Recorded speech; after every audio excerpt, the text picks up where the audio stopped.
shit. That's what I'm talking about. Wait. Okay, now, from the beginning. Hit it, boys. Welcome to Higher Ed Pulse, your no-fluff guide to artificial intelligence in higher ed. I'm Mallory Willsea, bringing nearly 20 years of edtech and marketing expertise straight to your earbuds. Higher ed leaders are expected to master AI overnight, but let's be real, no one has time to sift through every headline, hot take, or research report. That's why every Monday I'll break down what actually matters, fast, clear, and to the point. Want to sound like the smartest person in the room at your next team meeting? You're in the right place. Let's dive in. Well, hey folks, we are coming live at you from the Element 451 Engage Summit here in Charlotte, North Carolina, and I am on the Pulse feed. My name is Erin Fields, and I'm the marketing manager for Element 451 social media and Enrollify, and I'm just doing some live interviews here at the summit, and I'm here with one of my friends, Safaniya Stevenson. Hello. And I wanted to have this conversation because I had this moment on LinkedIn where, I don't know if anybody else has had this, where you see a LinkedIn post and you're like, okay, wait, this is actually saying something that I don't usually see on LinkedIn that's more in depth than something copy and pasted from ChatGPT. And so that was me scrolling past a post about a baseball team on Safi's LinkedIn, and it was about the Savannah Bananas, and I realized it wasn't about baseball at all, really. It was about how brands are kind of rewriting the game. And so Safi is one of those marketers to me that just gets it. She was on the network probably about a month ago at this point or so, and I heard the episode on Confessions of a Social Media Manager, and I was just like, I have to connect with her. Like, that's so cool. So I invited her to the summit here, and I really thought about how we find stories and not just how we tell them specifically as social media marketers. And here's the plot twist. With Safi's post that I found, which I'll link in the show notes, that post was powered by Pulsar's Narratives AI, which is a search engine for public opinion that uses AI to map the world's narratives as they appear and evolve in real time. It's kind of like cultural X-ray vision for socials and media, and you get all of it through a simple search box of a specific keyword. So today, we're going to be digging in on how Safi uses AI, and not just to track trends, but to detect storylines that actually matter on social media, and how we can learn to spot those narratives while staying in power. So let's talk about narrative intelligence, and thank you again, Safi, for joining me today. Thanks for having me. What is it, and why does it matter? Well, first off, I want to say that your description of Pulsar's tool as like X-ray vision is perfect, because I feel like if I had to choose a superpower, it would be X-ray vision or mind reading, and this tool lets you do both. Absolutely. So it's pretty cool. So when I think about narrative and narrative intelligence, I think where we are now is really bringing together the ideas. We're using AI to dump a lot of information, to scan a lot of information, but it really does still rely on us to come up with the context and to synthesize what all these things mean. And Pulsar's narrative AI tool is the first tool I've seen that is trying to get us close to taking out some of that guesswork of building a narrative that in the story that's behind the brands. And what happened with the Savannah Bananas is my mind was just blown away that they sold out the Bank of America Stadium twice. Not once, twice. Right. Twice. This little minor league, what started out as a summer baseball team, is selling out an NFL arena 2 times over. How? Why? And like what you were saying was that it was about the narrative. It's about the way they have positioned their brand. It's the way that they have done something different and elevated that category. And using Pulsar AI, I was like, what is going on behind this? So being able to pull out the narratives from using that tool to show. And what was very interesting too is every theme and every narrative I pulled back, none of them were about athletics. None of them were about sports.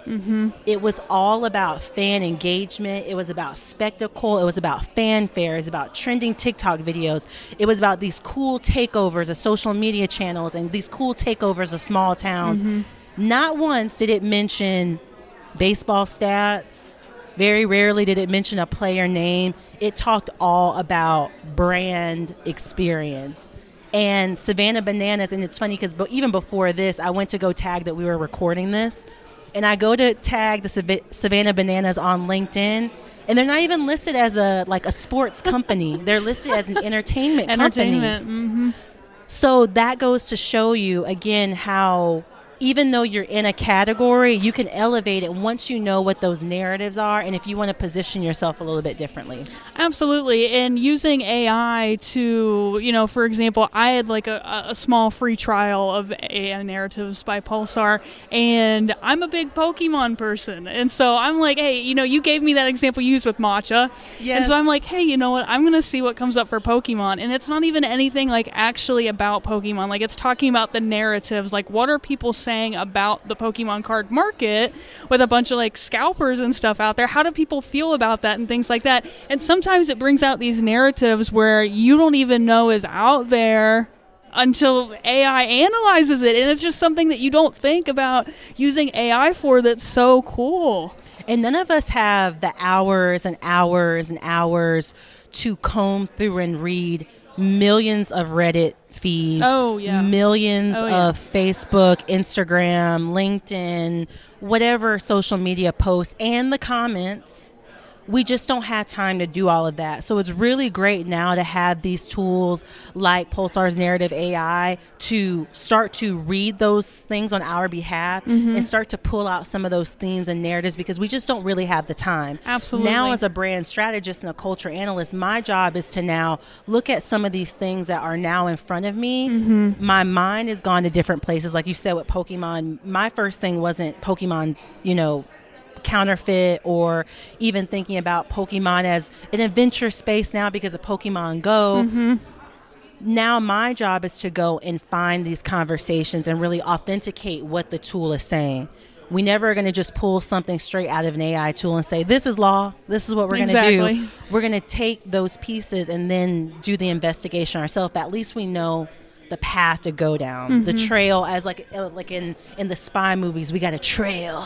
We got a trail to follow now. So I love the fact that AI is giving me now, like this, as the investigative journalist in me, is giving me a trail, is giving me a lead. And I personally really like the tool as a social media manager, strategist, all of the social media hats, because a lot of times, AI still has this problem where sometimes it hallucinates data, information, and so AI Narratives and Pulsar created this platform, and it's taking data directly from people's profiles online on social media. It's taking that information directly from the media sources. So these narratives that Pulsar is bringing back, that AI is it's not hallucinating. Right. We're not getting any data delulu, which I really appreciate.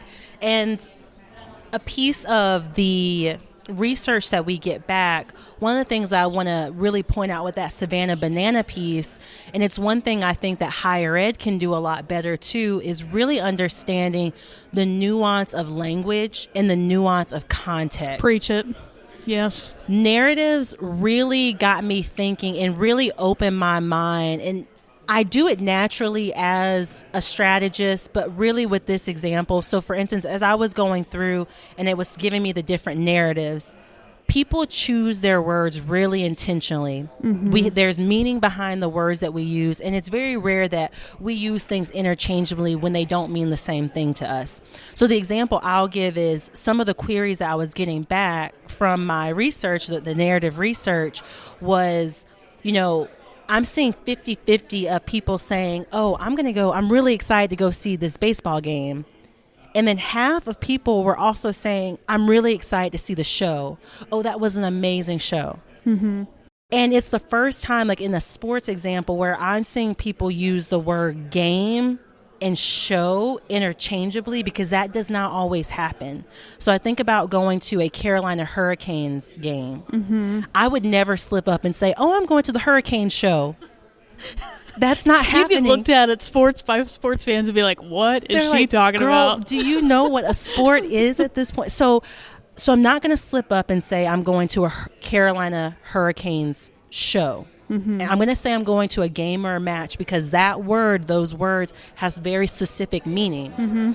Another example, that have the same words together, but they don't get used interchangeably. You're going to see the Super Bowl game, and you're staying for the halftime show. And even though that event has both of those words used interchangeably, if you were to say to me, Erin, oh, I'm so excited to see the Super Bowl show, I know you were not talking about tackling. I know you are not talking about fumbles. You're talking about whoever the performer is at that halftime show. Same thing is like, oh man, did you see that game? The game was awesome. I'm also not thinking when you say game, costume changes and dance numbers and crazy vocals. But when we talk about elevating and the narrative that is being built around the Savannah Bananas and what they're doing really uniquely is the fact that they have created an experience where people are using game and show interchangeably, and you don't always see that in that category, if you will. Absolutely. That's so interesting. So you used Pulsar's AI narratives tool for your post. Can you kind of take me through that process of like how you got to that point? Like what inspiration did you, where you were like, I'm going to put in baseball or Savannah Bananas? Like, do you just pick something and then you kind of go from there and you're like, here's these narratives, I'm going to choose to write about this? Like kind of using, I guess, AI narratives to build your personal brand in a way. I'll switch gears a little bit. I know that's a little off where we were going, but I'm personally curious as a young professional how you would use it in that way. So, one, I'm chronically online. So the fact that I saw, and because I live in Raleigh, so Charlotte, and I'm in Charlotte a lot, so I get a lot of Charlotte news. Just seeing the headlines about the Savannah Bananas selling out the stadium just interests me, because I remember when the Savannah Bananas became a thing, and they weren't super popular. You used to be able to get tickets for like $15-20. Sometimes if you were near the stadium at the right time, they would just let you walk on for free. Really? Yeah. So when I see that they have now sold out an NFL stadium twice, I'm confused. Oh, yeah, I bet. And my confusion drives me. I'm someone where my confusion, my lack of knowledge, it just pushes me to find an answer. I'm not someone that will sit and have questions in my mind. I got to find something. So I went to Pulsar, put it in, like, it's just Savannah Bananas. If you're a Boolean baddie, you could have done something else with how you searched it. I'm not a Boolean baddie. I'm hoping to get there one day. But I went in, just put in Savannah Bananas, and what I saw and what I got back was those narratives about spectacle, about a destination for sports goers, baseball lovers, and people who love entertainment alike. And that started to switch my brain over, because a lot of people that filled that NFL stadium were not baseball purists. They were not maybe even traditional MLB fans. They're moms who need their kids to be entertained by a baseball game. And I don't know about you all. I have a 7-year-old. He thinks that baseball is pretty boring, but he's not going to get bored at a Savannah Bananas game. So as a mom, I know, okay, spectacle, entertainment, high energy.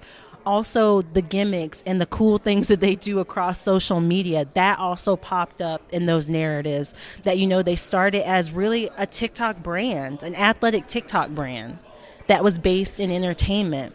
And so now I'm going to do my due diligence. I'm going to go through, read articles. I'm looking at ticket prices, because I even have my own memories of how much those tickets used to cost. Now I'm looking and seeing, they're $100, $200, sold out here, so can't even get a ticket. And now I'm starting to understand that it's not the fact that they have out baseball other teams in the MLB. They have created another level on their own. That's so good. And it's attracting an audience. So that was one of my biggest things. I was like, man, when they sold out those arenas, I was like, there's something going on here. And that's really what challenger brands do, right? They elevate a category. And that's what they've done here. Again, that interchange between a game and a show. They found an audience where you get both the people who are interested in game, and they've gotten the audience that's interested in show. So now you get to tap into two audiences pretty easily. Absolutely. I mean, a lot of brands, to kind of wrap us up here, a lot of brands jump on trends brands and people, even individually, they jump on trends after the trend peaks. So with Narratives AI, you can kind of see trends before they tend to happen online. So what do you feel like as a brand strategist or a marketer, what makes a trend worth riding versus ignoring when you're seeing them in the Narratives platform? Yeah. One of the things I look at too is not even having to use something as sophisticated as like a trend tracking tool or a Pulsar. If you are just online and you are keeping a pulse on industry and you're looking at Instagram accounts, TikTok's accounts, all those different accounts, one of the things that I like to talk about is category spillover. And that's when two industries that have no business touch, and what is that unique creative thing that happens. So one of the examples that I like to talk about is Barbie. Barbie had so much category spillover. We saw dog treats that were Barbie brand. We saw shoes, we saw backpacks, we saw experiences. We even saw Barbie with Oppenheimer, a complete opposite movie. That's right. A different movie category. Those two things have no business touching, but that creativity and that spark and how they uniquely overlap, that's the interesting thing. That's the thing that pulls people in. So before a brand hops on a trend, I like to kind of do that gut check of, does this category spillover work?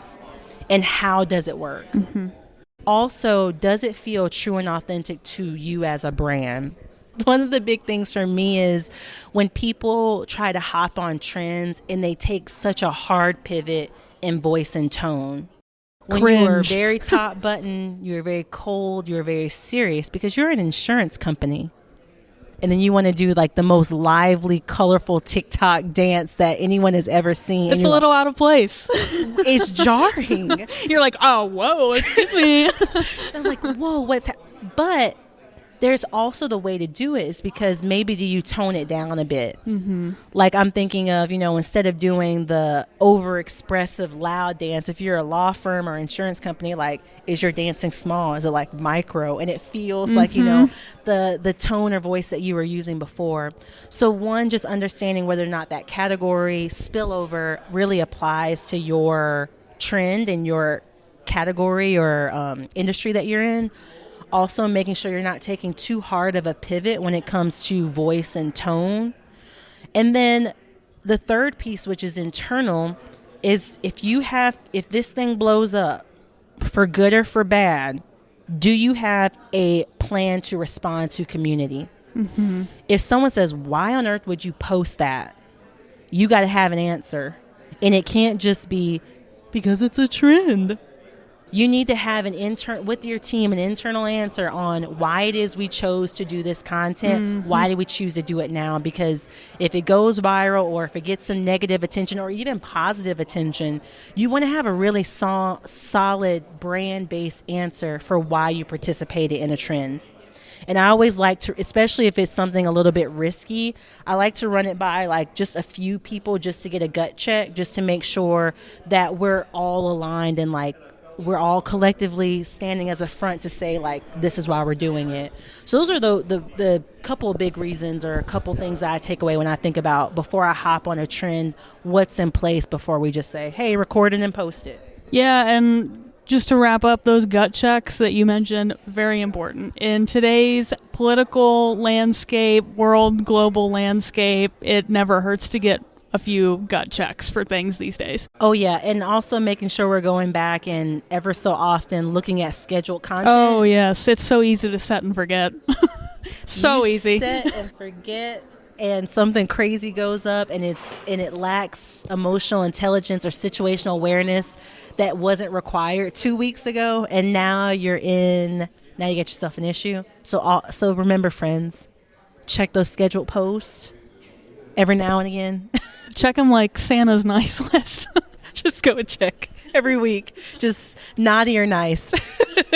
So here's the thing, folks. The best marketers, they are not just great at telling stories, but they are incredible at spotting them. And I think Safi is a perfect example of that. So she gave us a peek behind the curtain on how to use tools like Pulsar's Narratives AI to do exactly that. So if you're tired of guessing what your audience cares about and start searching, what they're already saying. Pulsar makes it ridiculously easy with Narratives AI. It's AI that turns vibes into insights in seconds, and you can check out more information about Narratives AI on pulsarplatform.com. If this conversation got your wheels turning, send it to a marketer friend who's still chasing those trends. Follow the pod, leave a review, and go find that story before it breaks. See you next time. Thank you, Safi. Thank you. And before, and you can cut this in, add it, not add it. Vibes into insight is a bar. We're turning vibes into insight, folks.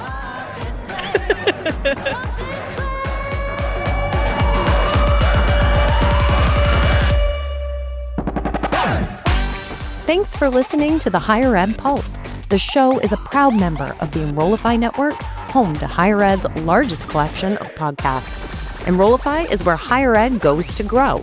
So be sure to check out our other podcasts, webinars, video clips, blogs, and more. Visit Enrollify.org and subscribe for all the latest details and content drops directly to your inbox. Enrollify is brought to you by Element 451, the digital workforce platform for higher ed. Learn more at element451.com.